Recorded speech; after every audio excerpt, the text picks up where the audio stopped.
Welcome to another episode of the Overnight Success. I'm really excited for today's episode because it is a solo episode. And today I want to talk about some of my overnight success, if you will, in air quotes, because what I've learned this season, and particularly in 2025, as we start to reflect and be retrospective about how far we've come, what goals we've hit, what goals we haven't hit, what visibility was this year, because visibility was our key word that we wanted to incorporate in terms of our organization here at the optimization specialists. I want to talk a little bit about my founder journey and what I've learned talking to hundreds of people this year.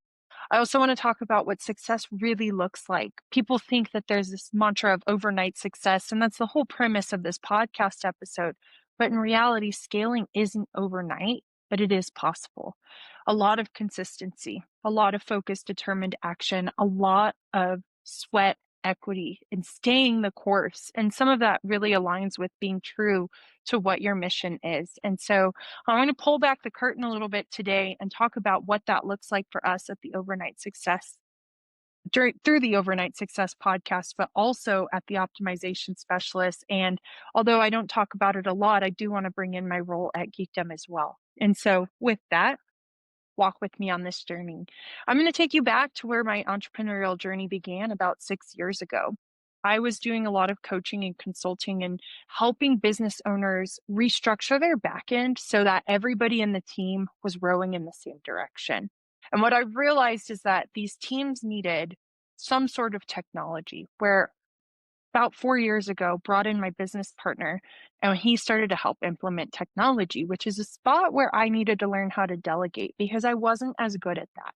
At that being implementing the technology. And so he's very passionate about it. And when we took a pivot about 2.5 years ago and really found our niche and our lane, it's been consistently showing up, understanding and refining our messaging, staying the course on what we really are good at, and staying in our lane too. And when I talk to these other founders through the Overnight Success podcast in marketing, in social media, in SaaS companies, in sales, in franchising businesses, what I really realize is that they love what they do. They're passionate, they show up, and they don't forget their purpose for being in business. So I want to bring some of that through today. And what made season 2 of the Overnight Success podcast so special was really starting to learn some of those quote unquote overnight success stories. Some of my favorite conversations were when the founders of these companies were able to tell me what they went through, what they consider success. Those goalposts are always moving, but in reality, when they didn't give up, they failed forward. They learned through those experiences. They, so to speak, were in the arena actually taking the hits. Oh my God, it's so powerful. We can all create a plan. We can all work the plan, right? But what is actually working the plan? Using the phrase mental masturbation here, I think that, a lot of us get consumed in, oh, I should do this or I could do that. And then analysis paralysis kicks in and we don't actually do the thing that we know is a needle moving activity because we sit here and we overthink what we should be doing versus actually executing. And what I learned from these founders who are truly playing in the arena, who have taken years upon years for scaling their organizations, whatever that might be in, is that they were out there. They were putting themselves out there. They didn't let analysis paralysis stop them. They did not let other people's opinions stop them because they were so clear on their why. I think resilience is the biggest key here. And one of my favorite phrases is focused, determined action. And what does that mean? When I start to look at a lot of these founders, I'll take a goal setting analogy here. When we're aiming for something and we're trying to hit a target, so to speak, this is what I did prior, right? This is where I would help founders in their organizations scale because then they can align with their companies. We would create this target of sorts. Follow along with me here. The goal is to hit the bullseye. But even if we hit the edge of the target, we're still a lot closer to that bullseye than if we didn't have the target in the first place, right? So, what does that mean? We want to be really clear on our mission and our why. We want to be really clear what we're doing in business and why this is so impactful. And it should be deeper than money, right? And so this year at the optimization specialist, our focus was to really create visibility, not only for us, but for the people in our network. We want to highlight their story. We want to help give them a stage where they can promote what they're building, because I believe that all boats rise when the tide rises, right? And what was really cool learning from these other founders is the resilience, the pivots, the clarity that they were gaining by really playing in these stories. And so, sorry, playing in the arena through their stories. And I'd like to highlight that with us as well at the optimization specialists and the role that I play there, because the biggest takeaway I've taken this year is, we've put out monthly newsletters, which is something that I've advocated to the thousands of founders I've talked with over the last couple of years. We've put out a seasonal podcast where I get to show up and interview is kind of a weird word to use here, but in reality, that's what it is. I get to pose those questions that are really helping our audience find how do they get to that overnight success? How do they learn from people who have been playing in the arena?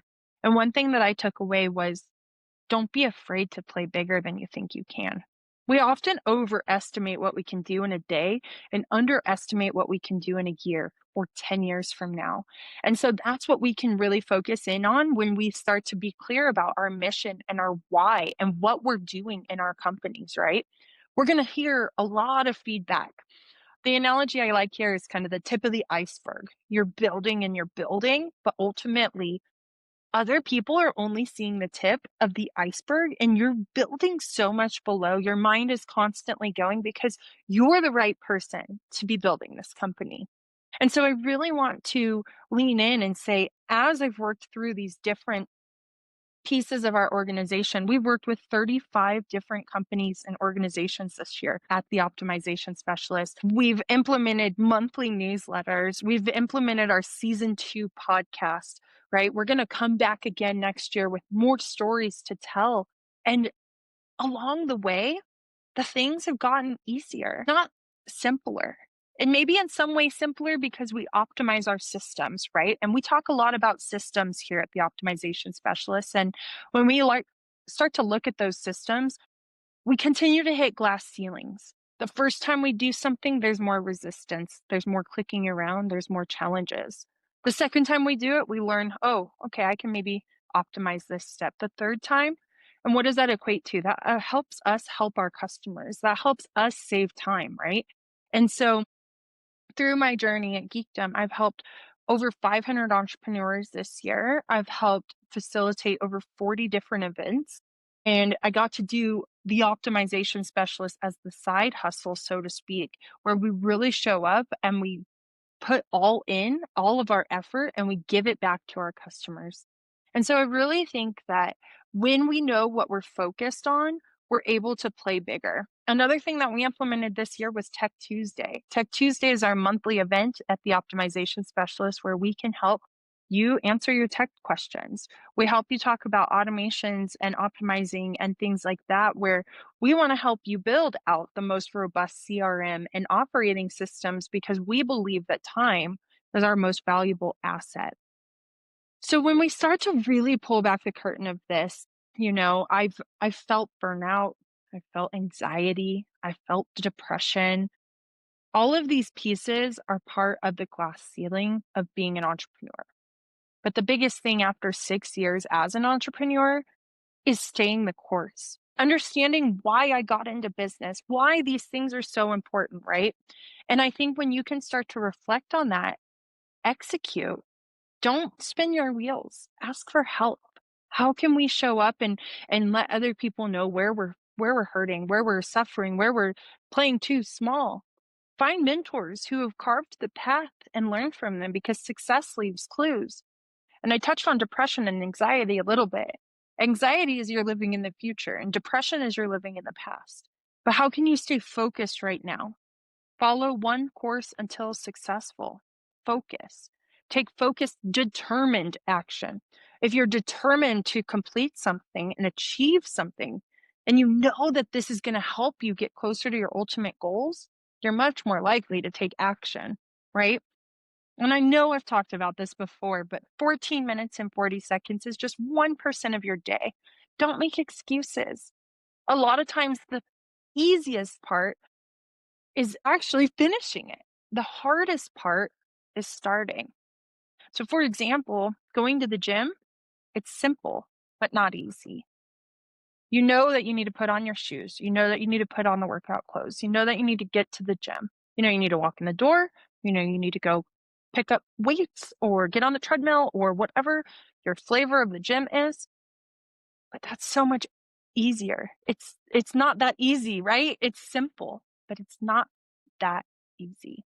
Our brain is trying to tell us all the things that make it an impossible task or feat. And so I really just want to encourage founders listening to this today to take action. And even if you fail, you're going to learn from it. Some of my favorite entrepreneurs have started 10, 20, 30 plus companies. Reading through what their stories are, we don't hear about that. We don't know what they've been through because they're focused on the future. They're focused on moving the needle forward. And I think that that's something that we really need to focus in on and understand that the biggest way we're going to succeed is by going forward, by trying to do the hard thing, right? By trying and showing up and listening to customer feedback, but also understanding the purpose of what you're building. And I think that when we really take a step back from this, as an entrepreneur, it's really important that you continue to stay focused on solving a problem that the market wants. When we start to look at some of these founders, they're like, I love this solution. I know it can be a great solution. Does the market actually want the thing that you're providing? How do you show up and find that? You talk to customers.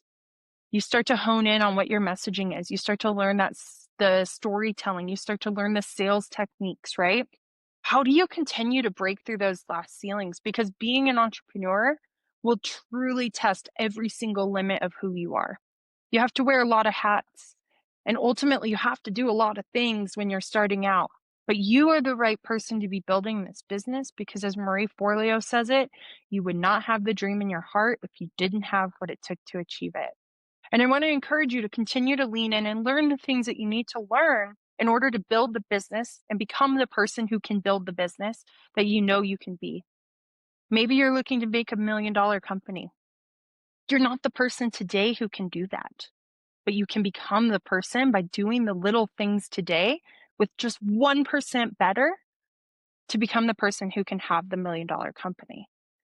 If you got 1% better every single day, in 100 days, you'd be 100% better at that thing. Time is condensed. Time is limited.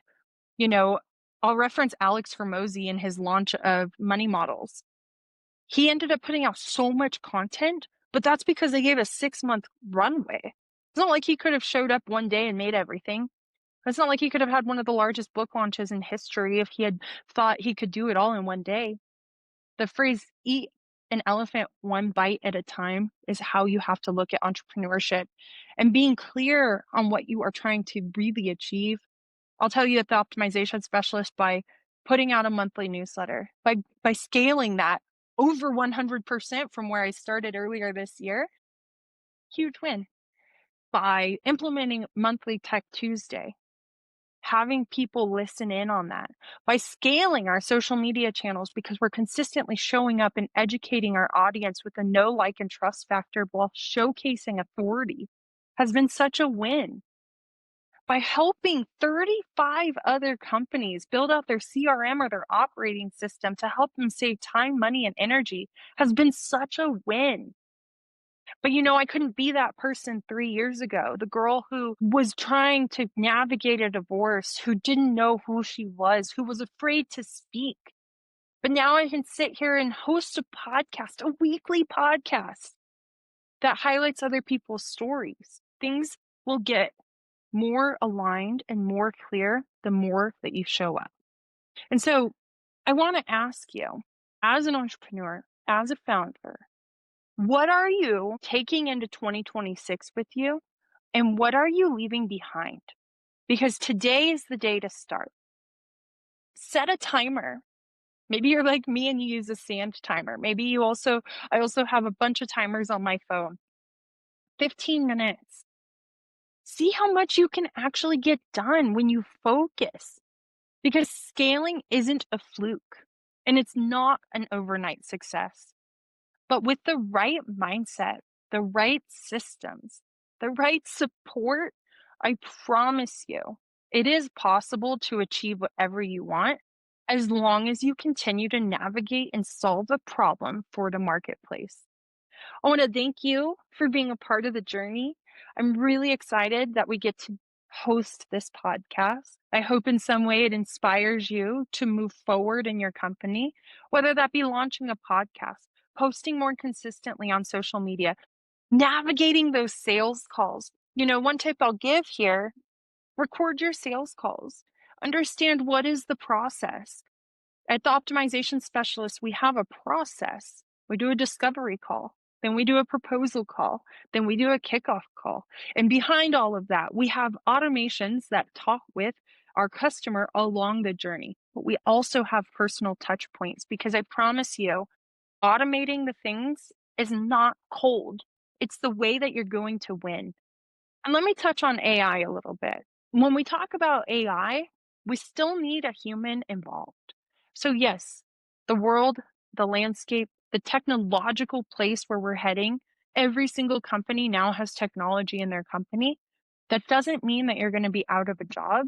It means you need to be more clear and precise on what you actually are helping the marketplace solve, and then leverage AI to help you scale your company, to help you help other people. Because at the end of the day, we still need people involved in the journey. So create clear priorities, create systems and goals, and understand that those things will change inevitably over time.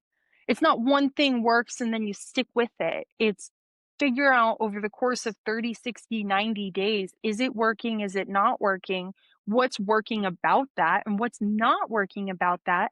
And then pivot. Don't be afraid to pivot because you're going to learn so much more by playing in the arena, as I mentioned earlier, which you can hear and learn through a ton of our founder stories on the Overnight Success podcast. So I want to encourage you to create structure, to really show up and be authentic and vulnerable, and remember that you have this passion because you are the right person to be building this company, to be building what you want to be building. The world needs you and your voice and your expertise. And this episode isn't just about me and the things that I do, right? It's me talking about the patterns, the pivots, the principles that I've learned to try to help you. I've worked with hundreds of people over the last couple of years who want to build businesses. What's the biggest thing that I've seen? Stay focused on a problem. Don't be afraid to ask for help, and trust without paralysis that you are the right person to be building this company. I want to highlight another huge win right as I wrap up this episode. John and I have built the optimization specialist being a virtual team. We met online during COVID, and he flew into San Antonio, and we got to meet for the second time during San Antonio Startup Week. We gave a conversation on stage with the audience in a talk called Build Systems, Not Bottlenecks. None of that would have been possible 2 years ago. We weren't the people who could do that. Today, we are. We've learned to delegate the things that are non-negotiables, the things that we hate to do, the things that are not helping us save time. We've learned to prioritize our systems and not scramble behind the scenes because that chaos is felt. We've learned to take focused, determined action and really highlight how that looks like a win in our company. We're building the systems, the mindset, the team to scale while focusing on what we do best. We help customers save time, money, and energy. And really looking forward to what's coming next in 2026. We're going to continue Tech Tuesday. We're going to continue the Overnight Success podcast. So if you're interested in being a guest on the episode, please send me a message. We're going to continue to show up online and we're going to continue to solve problems for our customers. Because remember that you don't have to be perfect along the journey. People buy from people, they don't buy from AI. They buy from people who work with AI to help them enhance their life and their company. And so I want to encourage you to be you. Honestly, the journey is bumpy. It's not always linear. Your story truly matters. And honestly, I think that when we can show up and highlight the messy middle, we're really building something special. So continue to create with vision, with purpose, the business that you want to create, but understand that resting can be a strategy. You can't scale if things are not aligned, and your systems will truly buy you freedom. You need less bottlenecks, you need less tech overwhelm. You need to know that you're providing value in the organization or for your clients, and how can you continue to focus in and reset to be the best business owner to provide value to your customers in 2026. That's what I got for you today. I appreciate you listening. And if you have any questions, please let me know. Also, I'd love to invite you to like this episode, share this episode, or even subscribe because at the end of the day, when we can continue to scale and provide our value to other people, we are here to help save time, money, and energy for people who are scaling and building their business. So thank you again for listening in.